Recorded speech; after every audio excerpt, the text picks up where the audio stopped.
Disclaimer: this content is intended for mature audiences only. Viewer discretion is advised.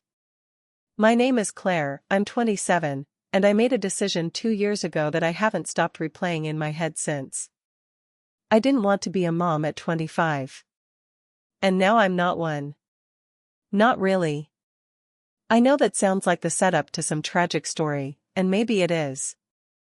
But not in the way people think, not some catastrophic loss, not an accident, not a custody battle. I walked away. I told the man I loved, no, still love, in some maddening, bone-deep way, that I couldn't do it. And he didn't beg. He just adjusted. Now he raises our son without me. God, that's so hard to say out loud. When James and I first got together, it was the kind of love that makes you a little drunk even when you're sober. We met in Portland, in a used bookstore of all places. He made some joke about how I looked like the kind of girl who judged people by their bookmarks, and I shot back that at least I actually read mine. 6 months later, we moved in together. Our apartment was always too small, always a little too cold in the winter, but I didn't care. I used to crawl into bed beside him, press my face into that warm spot between his shoulder blades, and feel like I had everything I needed. He'd pull my hand to his chest and hold it there while we fell asleep. I didn't question it. I didn't question us. And sex, it wasn't perfect, but it was hungry. Playful. He used to lift me onto the counter while I was brushing my teeth, just to kiss me hard and whisper something filthy in my ear before walking away like nothing happened. I used to get shivers from the sound of his laugh against my neck. It wasn't a fairy tale. But it was real, and it was ours. Then we got pregnant. It wasn't planned. I was 25. He was 30. He didn't panic. I did. I told him I wasn't ready. Not in a dramatic way, I wasn't throwing plates or crying in the bathtub. I just shut down. Like a part of me folded in on itself, trying to protect the last bits of who I thought I was. I didn't want to be someone's mother. I wanted to finish grad school. I wanted to travel. I wanted more time to feel like me. Not someone's safety net. Not someone's bedtime routine. I thought he'd push back.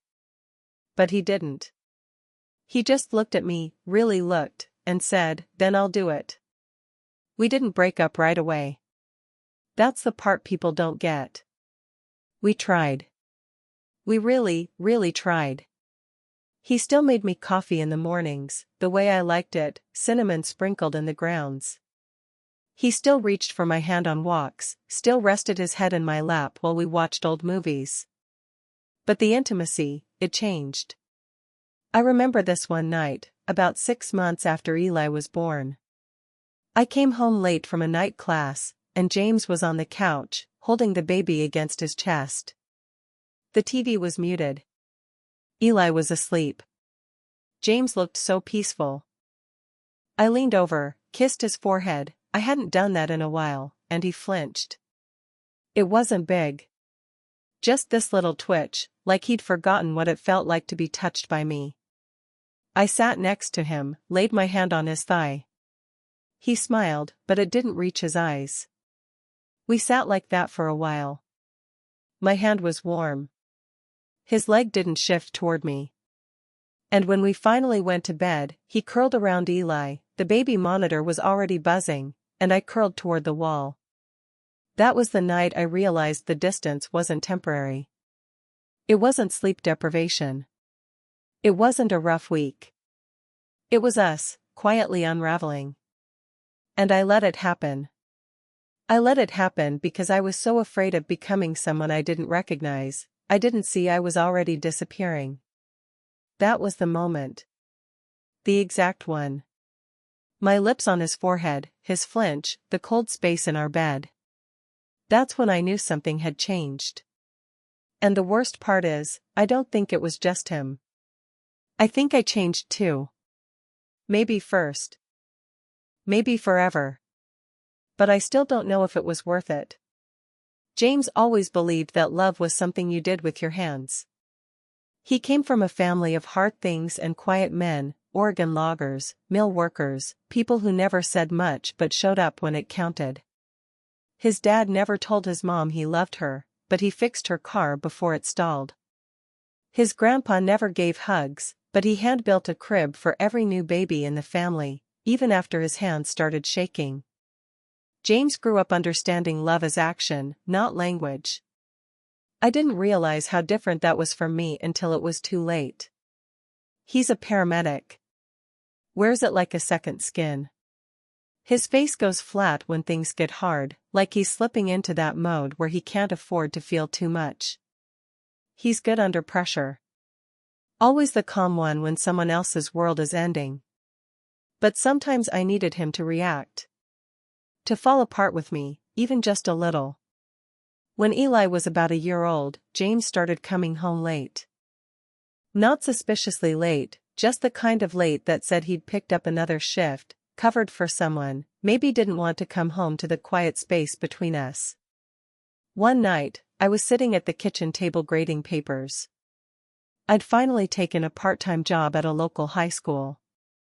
It wasn't what I pictured when I dreamed of being an educator, but it paid enough to keep me from feeling like I was just orbiting James and Eli's lives. He came through the door around 10:15, boots still streaked with mud and blood. I didn't even look up. "I brought Ty," he said, holding up a greasy takeout bag like a peace offering. He kissed the top of my head. I barely tilted toward him. We ate in silence. I asked about his shift, and he gave me the usual, busy. Weird call near 82nd. Then he asked how Eli had been, like I was still the one putting him to bed every night. I gave some answer that felt too measured. When we finished eating, I started clearing the plates. He came up behind me and wrapped his arms around my waist. I could feel the weight of him, the warmth of his chest, the scratch of his stubble against my temple. He pressed a kiss to the back of my neck. Slowly. I wanted to melt into him. I wanted to want it. But something inside me clenched. His hand slid lower, and I stiffened. "James," I said, quietly. Not cold. Just tentative. He froze. "What?" he asked, voice low. I'm not there right now." I turned slightly to look at him. "Can we just talk?" He stepped back like I'd slapped him. "We are talking," he said, gesturing between us, his voice sharper now. "You just don't like what it sounds like when it's not what you want." "That's not fair." He scoffed. "You think I don't feel this distance too? That I don't miss you? But you act like I'm some stranger trying to touch you when I'm just trying to connect. The only way I know how." That stopped me. Because I knew that was true. I just didn't know how to bridge the gap anymore. I need more than just hands on me, James. I need to feel like you see me. That you still know me. That I'm not just the woman who couldn't do it. He blinked. Looked like he wanted to say something. Instead, he picked up the empty takeout boxes and started cleaning the table like I hadn't said anything at all. And I just stood there, suddenly aware of how loud the hum of the refrigerator was. How heavy the silence had become. We slept in the same bed that night. He didn't touch me again. The next morning, he left early. Left me a note on the counter, "Lunch for Eli is in the fridge. I'll be back around 5. No, I love you. No, we'll talk later." I stared at that note for a long time. I wanted to rip it in half. I wanted to clutch it to my chest. I didn't know which feeling would win. And that's what it became between us, small misunderstandings with loud echoes. Me, needing to be held emotionally. Him, reaching with hands I couldn't bear to let touch me. Neither of us were wrong. But we were still failing. And I think that might have been the most confusing pain of all. It happened in the kitchen. Eli was napping. The dishwasher hummed. I was leaning over the counter, sorting through bills, trying to figure out how we were already behind on the electric even though we barely turned anything on anymore. James came up behind me, arms slipping around my waist like they used to. Muscle memory. Familiar. Heavy. "Hey," he murmured, voice low against my ear. "You smell like oranges." "I had a clementine," I muttered, not looking up. He laughed. Light. Effortless. His hand slid to the small of my back. Then lower. And just like that, snap, I was stiff. He gave my butt a quick, playful slap. Nothing hard. Nothing lewd. The kind of thing he'd always done, even back when we couldn't keep our hands off each other. But this time I flinched. He noticed. "Claire," he said, voice dipping into that tight, guarded register he used when things didn't go the way he'd hoped. "What was that?" "Nothing," I said too fast. "Just startled me." "You didn't even smile." I turned to face him. His brow was furrowed, jaw tense. Not angry. Just confused. Hurt in that subtle way he got when he felt like he was missing something and didn't know how to ask. "You used to love when I did that," he added, softer now. "I used to love a lot of things," I said before I could stop myself. His face fell. I regretted it instantly, but I didn't take it back. He stepped forward again, more cautious this time. His hand reached up to cup my face. Warm. Steady. His thumb brushed my cheekbone. He leaned in and kissed me, gently, slowly, like maybe tenderness could fix it. And I let him. My mouth moved against his, but my heart didn't. I didn't feel that ache I used to feel when he kissed me, the one that started in my chest and spread low and hot. I didn't feel pulled in. I felt, outside of myself. Watching it happen like I was hovering above the room. His lips lingered. I pressed back, faintly. Tried to mean it. But I couldn't stop counting the seconds until it ended.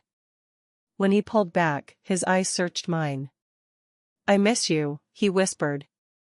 I blinked. Swallowed. Nodded. "I know." He waited. Like maybe I'd say it back. But I couldn't. Not honestly. Not fully. He stepped away. I turned back to the bills. He didn't touch me again that day. Later that night, we sat on the couch after putting Eli to bed. The monitor buzzed faintly. James was watching something on his phone, headphones in. I was half scrolling, half pretending to care about a group chat I'd muted 2 weeks ago. He shifted closer, pulled the blanket over both our laps. His thigh pressed against mine. I didn't move. But I didn't lean in either. Eventually, he reached for my hand. I gave it to him. But I didn't curl my fingers around his. I just let it rest there. Like a placeholder. He didn't say anything. Just rubbed his thumb along the side of mine. Mechanical. Gentle. Trying. And I felt that strange ache again, not from desire, but from guilt. From the fact that I wanted to want him. From knowing he was trying, and I still felt hollow. His head tipped toward me, resting lightly against my shoulder. My body stayed still. My jaw clenched. I stared at the darkened TV screen and wondered what it used to feel like to be touched without shrinking. Then his fingers traced the inside of my wrist, slow, aimless. Suggestive. And my stomach sank. I pulled away. Quietly. Carefully. He didn't ask why. I stood, mumbled something about brushing my teeth. And as I closed the bathroom door behind me, I sank onto the cold tile floor and whispered the question that kept chasing me down, night after night: why does everything have to turn into sex? It started with spaghetti. I don't know why that feels important, but it does. Maybe because it was so ordinary. A Wednesday night. A sink full of dishes. A pot bubbling on the stove while Eli banged a wooden spoon against his high chair like he was summoning spirits. James had been in a good mood. Whistling. Stirring sauce. His forearm was smeared with tomato and baby drool, and he looked at me with this quiet kind of pride like, "Look at us, we're doing it." Except we weren't. "Want some wine?" he asked, already reaching for the bottle. "Sure," I said, though I didn't. The thought of alcohol just made me tired lately. He poured it, kissed the top of my head like it was second nature, and went back to cooking. I just stood there, hands wrapped around the stem of the glass, watching the sauce bubble over. It hit me like a wave, too hot, too loud, too normal. The smell of garlic, the sound of Eli yelling boom, every time he hit the tray, James humming some tune he'd picked up from Eli's cartoons. It all pressed in. And then James said it. The thing that cracked me right down the middle. "We're getting good at this, huh?" He smiled. "Feels like we've found our rhythm." I stared at him. My throat closed. "Claire?" I looked down at my wine. "You think this is a rhythm?" He tilted his head, smile faltering. "I mean, yeah? We're making it work." I laughed. Sharp. Ugly. Making it work? "James, we barely talk. You hold my hand like you're remembering a chore. We haven't had sex in over a month, and when we do it feels like we're just trying to check a box. I feel like a ghost in my own house." The smile was gone now. His mouth pressed into a line. "Where's this coming from?" "From every night I lie awake next to you and feel completely alone," I snapped. "From watching you be this amazing father while I feel like I'm just failing in the background." He blinked. Like I'd slapped him. "I never said you were failing. You didn't have to." Eli was still banging his spoon. Oblivious. James reached over and gently took it away, murmuring something I didn't hear. I turned away, pacing the length of the kitchen. "I didn't even want this," I said, and the words shattered something in the air between us. James stood slowly. "Wow. I mean, I wanted you, okay?" My voice cracked. "But I didn't want to be a mom at 25. I wasn't ready." And now what?" he cut in, voice low. "You regret him?" "No," I whispered. "No, never him. Just, the way we got here. The way I disappeared in it." His face crumpled a little, like he didn't know which part hurt more. "I've been trying," he said finally. "I've been trying to give you space, to not pressure you. I thought maybe if I loved you gently, you'd come back." "Come back?" I repeated. "Like I left?" He didn't answer. Just turned back to the stove, stirred the sauce like the conversation hadn't just cracked our whole life in half. I stood there, shaking, feeling both too much and not enough. And then Eli started to cry, loud and sudden, like he'd sensed the tension and absorbed it. I rushed to him, scooped him up even though I knew James usually handled bedtime. I just needed to hold something that didn't hate me. His little arms wrapped around my neck, warm and forgiving. Upstairs, after I laid him down, I sat on the floor outside his door and let it all fall out. The sobs. The anger. The shame.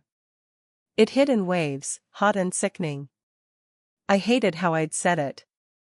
How I made James feel. How I'd turned a moment of fragile routine into a minefield. I thought about that night again, when James flinched at my kiss and I curled toward the wall. I wondered if that was the real start of it. Or if it was earlier. Maybe it was the moment I said I can't and waited for him to say we'll figure it out, and he didn't. I didn't want to be a mom at 25. But now I'm 27, and watching someone else raise my son with the man I still love, and I don't know how to hold that without drowning in it. And I couldn't stop asking myself, through tears and clenched fists, was this the price of choosing myself? Or did I just lose everything without realizing what it was worth? The silence came easy after that night. Not angry silence, exactly. Just absence. Like we were both afraid to touch the air between us, in case it shattered again. James stopped humming while he cooked. I stopped sitting in the kitchen with him. We moved around each other like quiet ghosts, brushing past in hallways, sharing tired looks across the dinner table, passing Eli back and forth like a fragile truce. I missed him. God, I missed him. And not just the sex or the late-night talks or the way he used to squeeze my knee under the table when he wanted to leave a party. I missed the version of me that felt seen in his eyes. I missed feeling like we were still choosing each other. But I didn't know how to come back from what I said. I didn't even want this. You can't unsay that. Not to the man who's still up at 2 a.m. with your son pressed to his chest, whispering lullabies in the dark. Sometimes I'd watch him when he didn't know I was looking. Like the night Eli had a fever and James held him in the bathroom, steam from the shower curling around them both. He looked tired. So tired. But there was something fierce in his tenderness, in the way he rubbed small circles on Eli's back and murmured, "I've got you, buddy. You're okay." I wanted to walk in. Say something. Do something. Instead, I stood in the hallway with my nails digging into my palms, wondering when I stopped being the person he trusted to need. There were no more kisses at the stove. No more hand-holding on walks. No more shoulder touches or passing smiles. Every time our arms brushed, I felt him flinch, just slightly, like he was waiting for me to vanish again. He wasn't cruel. He wasn't angry. He just receded. Quietly. And in his quiet, I started to hear myself more clearly. I'd spent so long trying not to lose myself in motherhood that I never made space to grow into it. I held on to the idea that freedom meant distance, from the mess, from the crying, from the gravity of being needed. But all it really did was leave me orbiting around my own life, never landing anywhere. I saw him grieving something too. Maybe us. Maybe the version of me he thought he could build a family with. He still showed up, every bottle, every bath, every bedtime story.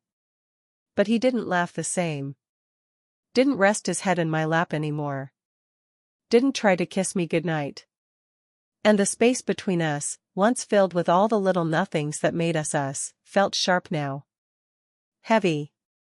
One night, I found myself sitting at the edge of our bed, watching him sleep. His mouth slightly open. One hand curled on his chest like he was still holding Eli in his dreams. I wanted to touch him. To say I was sorry. To whisper, I didn't mean it like that.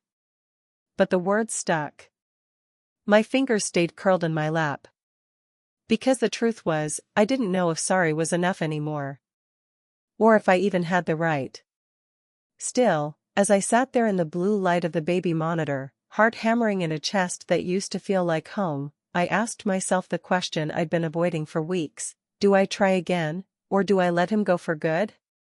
And somewhere inside all that silence, I heard the answer: if I walk away now, I think I'll regret it forever. It happened on a Tuesday, of all days. Eli was down early. James was folding tiny clothes at the dining table, the TV humming low in the background. I stood in the kitchen, staring at my mug, willing myself to speak. My hands were shaking, even though nothing had happened. Just the quiet again. Too full. Too heavy. I sat down across from him. The air smelled like baby lotion and detergent. He didn't look up, just folded a onesie and set it aside. "I miss you," I said. He paused. Not frozen, not startled. Just still.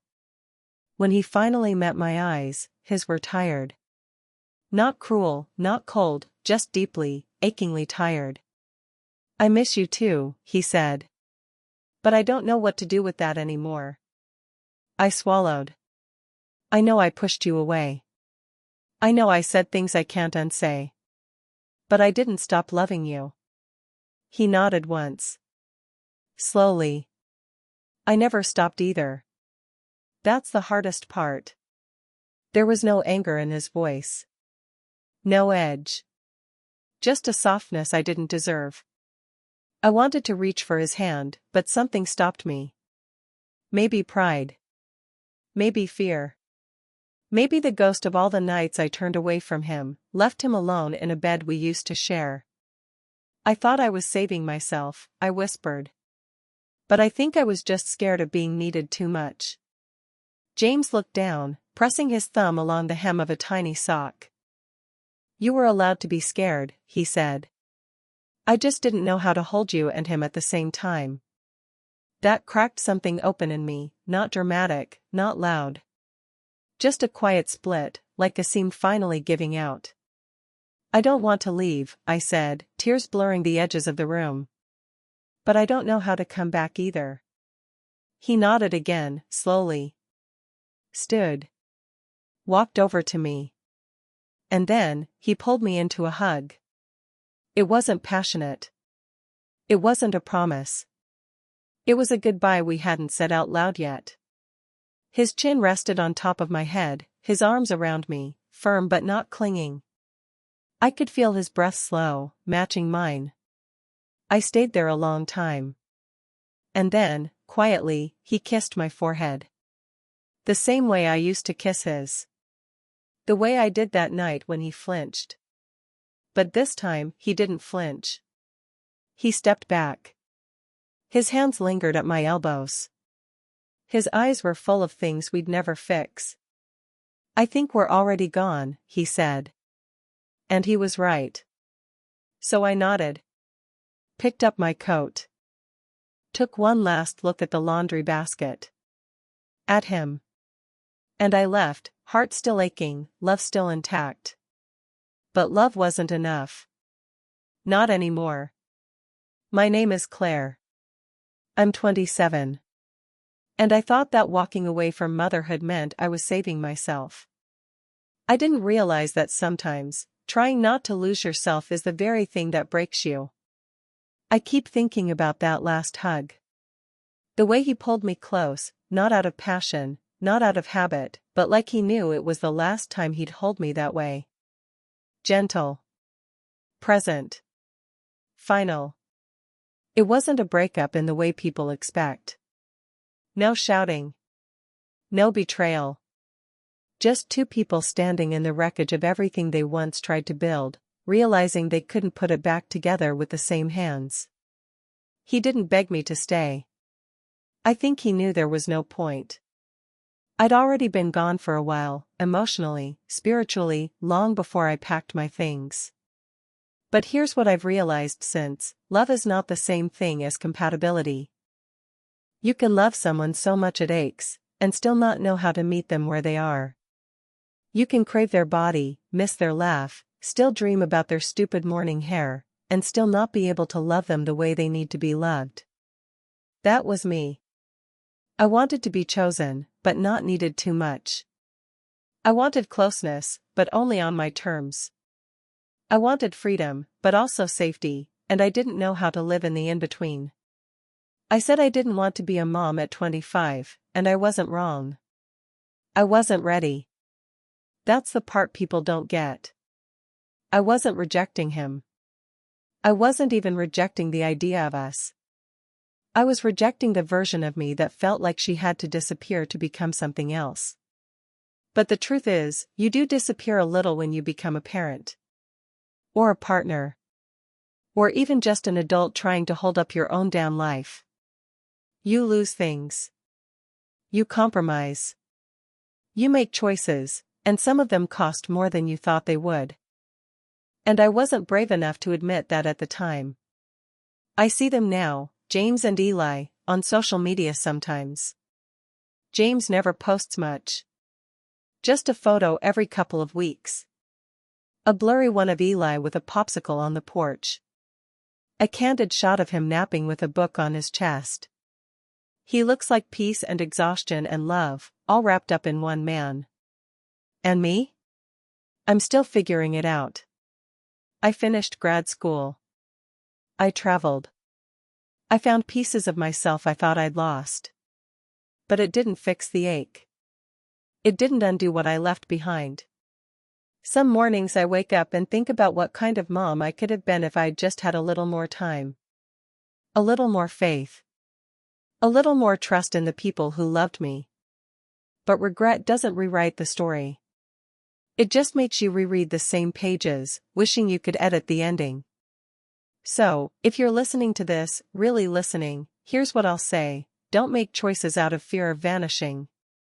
Vanishing is part of it. Changing is part of it. You won't be the same person at 27 that you were at 25.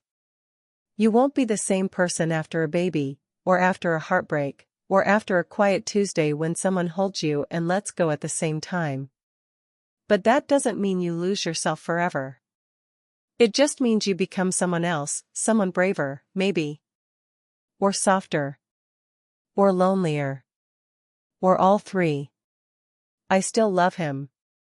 And I love the little boy who looks like both of us. But for now, I love them from a distance. And I love myself from up close. And maybe that's the hardest part of all, knowing that walking away doesn't always mean you were wrong. Sometimes, it just means you weren't ready. And sometimes, you don't get to come back.